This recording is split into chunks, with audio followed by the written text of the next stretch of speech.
Somebody's texting me. Okay, what am I doing today? Nothing serious. First thing I'm doing is I'm putting the bender back together because I need it this week. So I'm putting all the fingers back in place.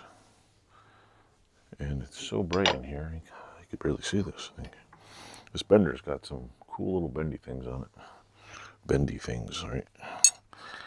Because that's what they call them. Bendy things. All right, now, what the hell am I doing here? Okay, yeah. Kind of forgot what the hell I was doing here. Yeah. So anyway, apparently you're supposed to start on one side and work your way to the other side. So I'm going to tighten this one up here. Make sure it's square. And I'm going to put the bendy back together. Why did I buy this bender? Because I don't know, the bend metal. That would be the obvious reason. But no, I bought it because it's a really good bender. And why the hell not, right? It was cheap. And,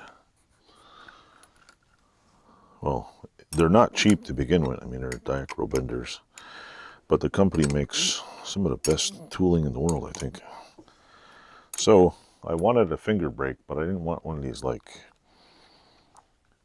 if you're gonna buy I mean, how can I put this? If you're gonna buy something you need, and you can buy a 30-year-old one cheaper than a brand new one, well, why not buy an old one? I'm probably gonna, like I said, I'm gonna take this off, clean it up, and then maybe just hand paint some of the pieces. Or I'm gonna, if I do build me a gantry crane, I'm gonna totally put, I am totally gonna refurb this whole thing. But I definitely need a gantry crane because this thing is heavy.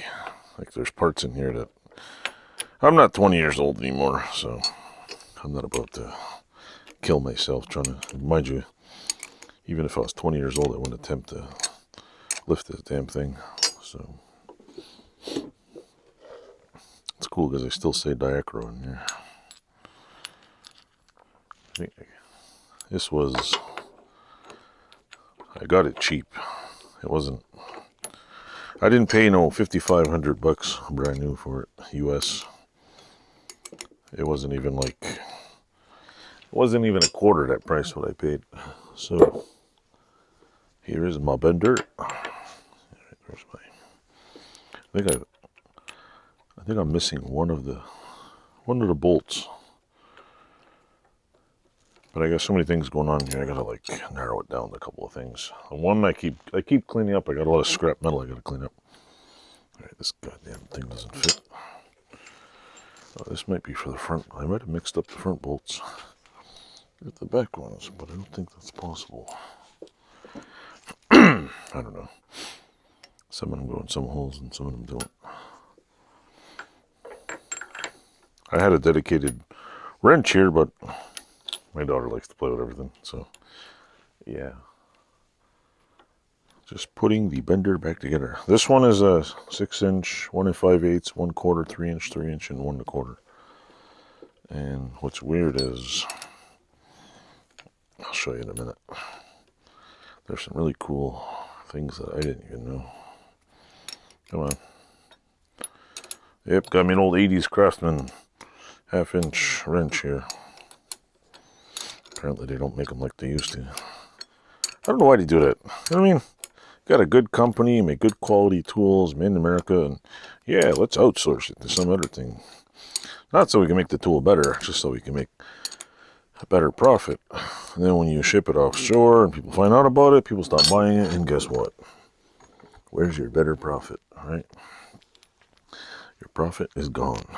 Oh yeah, I forgot the tiny one here. Don't forget the tiny one. This is another 6-inch one. Guess I'll borrow this one here. Yeah, I think one of these was missing bolts. So I got all the little angle pieces, but I mean, shit, it's easy to make. Little angle bracket, no big deal.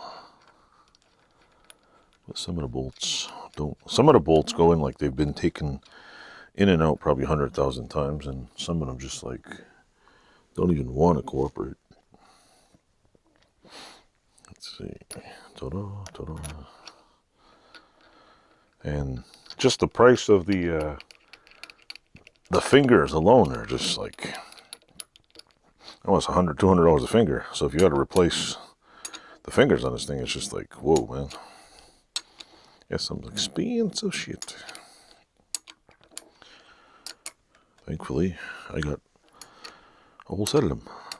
Of course, I think there's one on the floor somewhere. I also want to put this back together so I don't lose them. I still got to build a bucket underneath to hold all this stuff. Or even a shelf. See, I got this. Lock that back there. This one there. That one can go right here. I think this one goes in there. This is one of the bolts I didn't clean.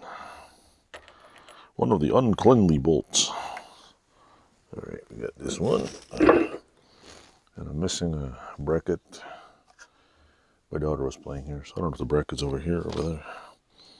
Or it's under the machine. But this is cool. It's got a rather unusual rod bending attachment, which apparently is, I don't know, it doesn't look like it's homemade. So I got a few, maybe I'll call it DIACRO and get some new bolts and things, but I mean, I could make one. So anyway, let me check behind here first. This is junk. They fall down there somewhere? Yeah, I don't know. No siree.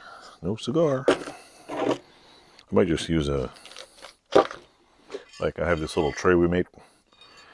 I might just screw it to the bench back here so I put all the bolts in so we don't lose them. I also might make a tray under here and just hang all my, what do you call it? Because I have a few billion of these things that I use. And instead of putting them way over there on the wall where I currently can't get to them, I just rather put them here. So anyway, that's the end of this video. Just me putting this together. It's this machine is just amazing. It's like, what amazes me is the amount of beef that's in this thing. Like there is a ton, like I mean a ton of overkill built in this thing. Like you can't even like, why is it not going down now? Why is it not going down? Something stuck in there. What? Did my daughter get a fucking bolt stuck in there? I detect there's a bolt stuck in there. Anyway, there's just a ton of overkill built in this thing. Anyway, like, subscribe. Let me know what you think. Thanks for watching.